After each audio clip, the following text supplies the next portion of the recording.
There you go. Is it live? Yep, you're live.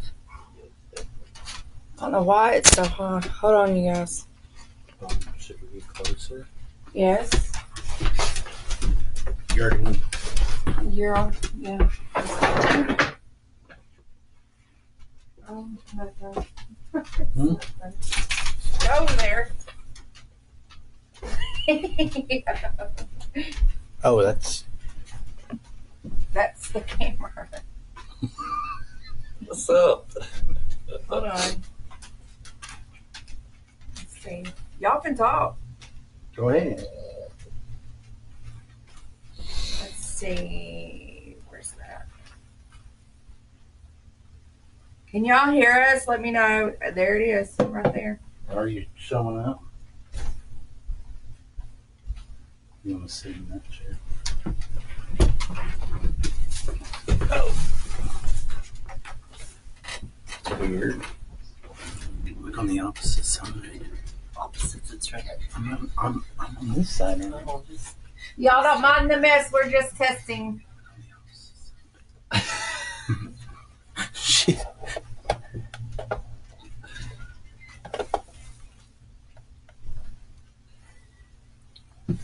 Nice. Well, here we are. yep. Look, there's wood burning things. Here they are. Fuzzy beasts walking around.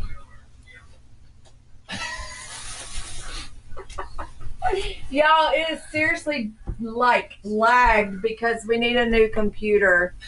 Look at you. She sneaks around. So anyway, the point of this whole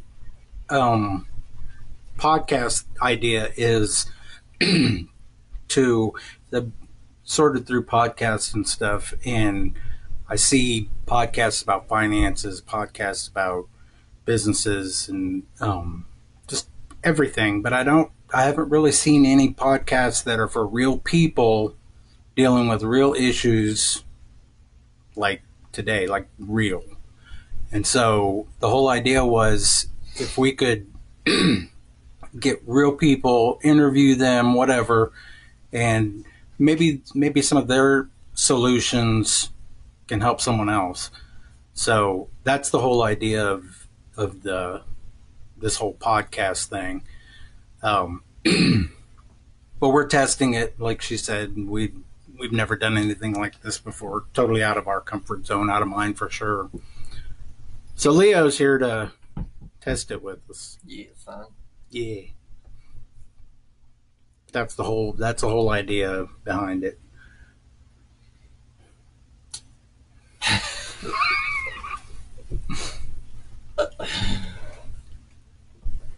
What's up, guys? I'm Leo. Look at you laughing at you.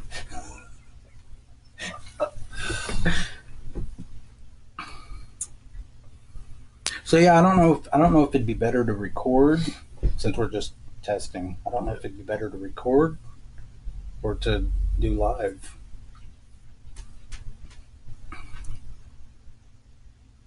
How many people are watching?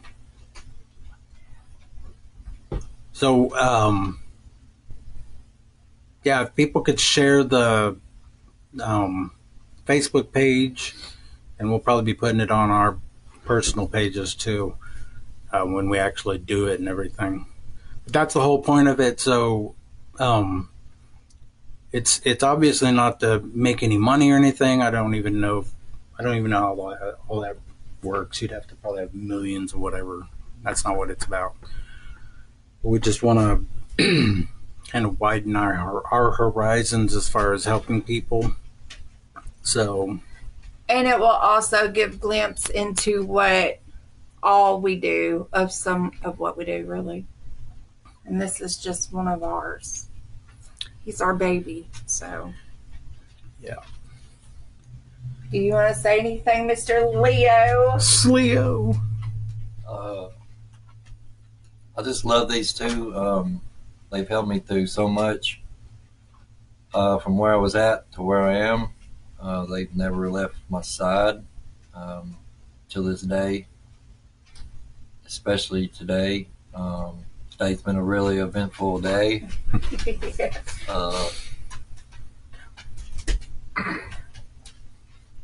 no matter how good you're doing or how far you think you are, you still got stuff in your past that you got to take care of. Mm-hmm. And today was just a reminder of that. And thankfully, I am doing good, and I have people that still love me and they're there for me. And I'm able to sit here tonight with them and be able to do this and share a little bit of it. Yeah. And I will say that from where you were, we were talking to someone today about that. Because the people on the Blue Flame Ministry page have been following from the beginning, and so, but to see pictures versus being there, physically being there, Yeah. from then till now, totally different. So I mean that can only be a God thing. It has to be. Yep. So I think one of the things that bothered me when we first started doing the Blue Flame thing was people would comment and say, "You guys are amazing." You know, at first I was like, "No, we're just regular people." You know what I mean? Yeah. And I found myself doing that so much. It was like it was kind of annoying because I know what people meant, but still, it felt weird. It's like we don't want any credit or anything. Right. You know, we just really want to help people. I mean, for the people over at the Hermitage camp, they were telling us that the community people from the community, not that all the people in Hermitage are bad, but they would drive by and they would shoot them with airsoft pellets. And I was like, why, what would cause someone to want to do that? Do they really look at a homeless person or an addict or someone that does things different than them or whatever the situation, do they really look at them as less than human? Right. And they do. Right. And that was one thing that we were trying to do. I did a couple videos of people asking if they wanted to just give a little, not even testimony. They weren't believers, so there was no reason to give a testimony. I just wanted them to tell people their story, just quick, minute, 2 minutes, whatever. And the whole goal was to show that people are people, whether they're living on the street or living in a big fancy house, they're still people. And so that's been, I've always been kind of for the underdog. And I told this on an interview that we did, podcast. This whole thing started when I was probably 13. There was, and I don't even know if I've told you this, going to a small church in South Texas. And pretty much just started going there. We just moved there from somewhere. Moved around a lot, so I get confused where we were. Anyway, we were sitting there in church on a Sunday morning, and this old homeless guy came walking in. And he sat down in the back row. And, of course, all 20 or 30 members of the church turned around. They're just looking at him, you know. And in a small church, you walk in late, you get looked at. Yeah. Well, they didn't stop looking at this dude. And this guy sat there, and he kind of fidgeted around a little. And he sat there maybe a minute and a half, maybe 2 minutes max. And then he got up and walked out the back door. And so he's sitting in the back row, and I'm sitting about halfway up. Small church. There's probably 8 or 10 pews, you know. And so I was like, this dude can't leave, you know. Right. I mean, the church people had just glared him out of the building. And so I got up and walked out the back door. From that 8 to 10 pews, me walking, he walked out. I sat there for maybe 10 seconds and was like, I wonder if this dude would come back if I'd sit with him. Right. And so I walked out the back door. That dude was gone. You go out the back door, front door, however you're looking at it, and there was a road that went opposite directions, and then there was another road that on either side of the church, but this one was way far up here, so you'd be able to see if anyone was walking on this road. When nobody walked, and it would take them a little bit to get to that road. So I walked over and went down the side road. Nothing. I went back to the back of the church, looked down the alley both ways, walked down the alley, walked completely around the little building. That dude was gone. I mean, that dude was gone. There was there was nowhere for him to hide and everything. And as a teenager, barely teenager, I'm thinking that God just wrote Ichabod over this church. You know what I mean? Not to be weird, but I mean, it was basically dead anyway. And it's still there. It's weird because I looked it up here a while back. The church is still there, but still dead. And it makes you wonder through the years if people wouldn't have made this dude feel so uncomfortable. Maybe that was an opportunity to entertain an angel. Right. You know what I mean? And that it was a fail. It was a horrible fail. And so that stuck with me. And then the whole truly being born again is, well, at the Bible college, they'd have big days. And they would go downtown Chicago and get a bunch of kids together and whatever, and bring them back to the church.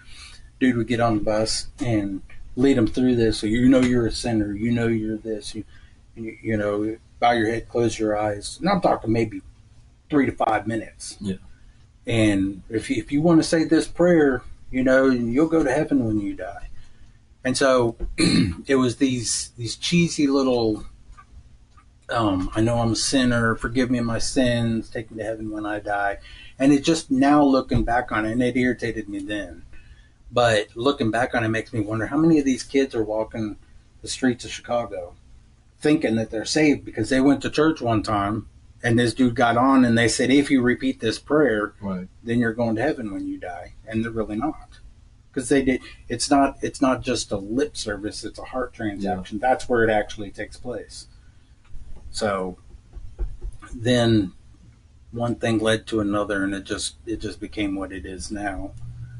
And so, and I've told people before, if it wasn't for you, because of the, you work on people, you do everything but get on your knees and beg them to, because you've got higher expectations for them than they've got for themselves. And a lot of that is because a lot of people have been verbally, not just physically, but verbally beaten down to a point where they believe what they've heard. So they live it, and that's their life. So we just wanted to, I mean, it's like I've told people, we originally were going to just go down and cut hair once a month or something. right.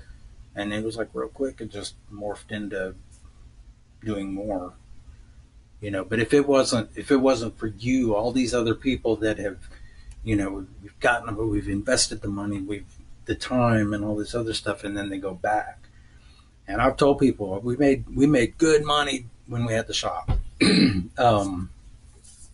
So we would have already gone back to that. Right. So thank you for allowing God to work seriously, to work in you to a point where He totally transformed you. This is the whole point. This is what keeps us going. So, and I've told you guys when we've gone to the Hope Center, thank you guys are a blessing in this. No, you guys are a blessing. Like, seriously. Because if it wasn't for you guys, we wouldn't be doing this. If it wasn't for you.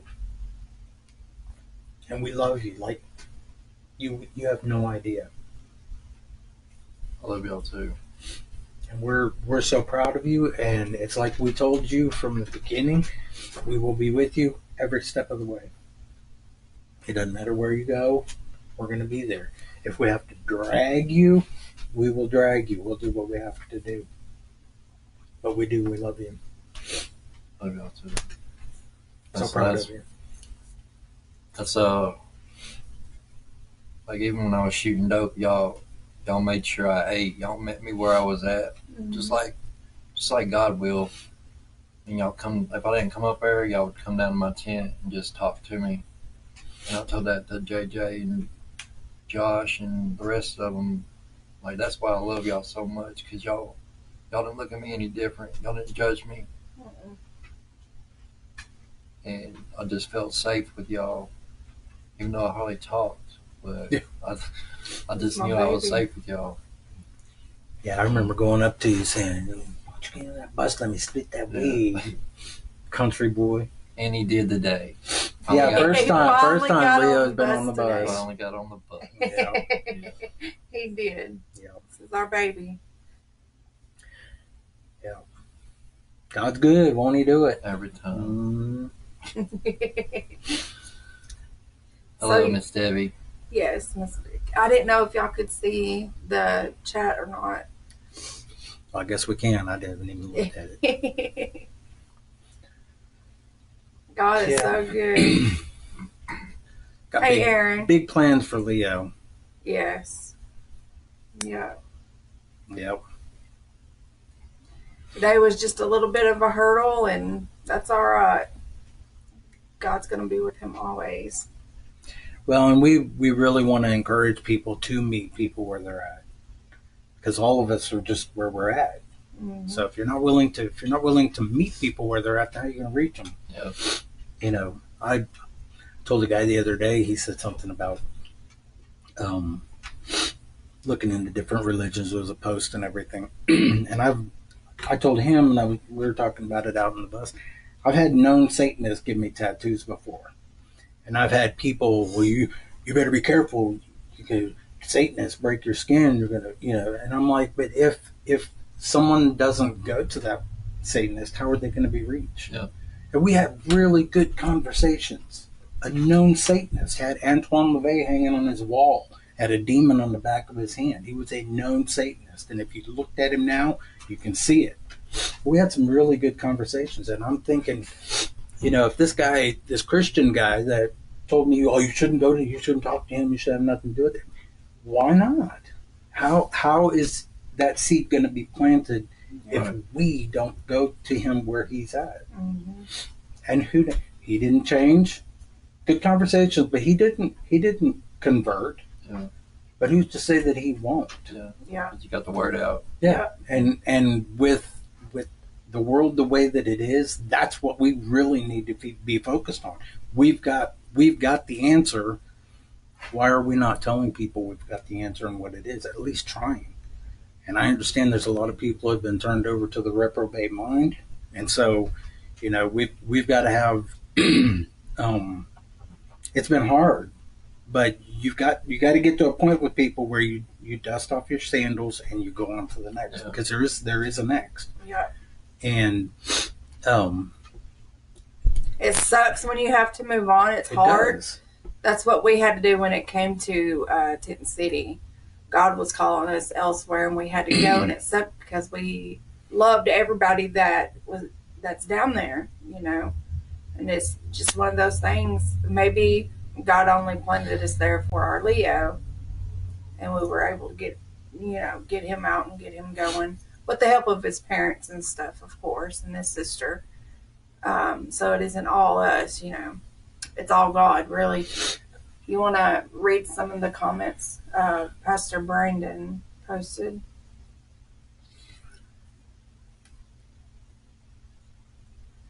Hey, Leo, God is good, and He's going to use you for great and mighty things. I don't doubt that for a second. Yeah. I really don't. And then Rachel. Love you, Rachel.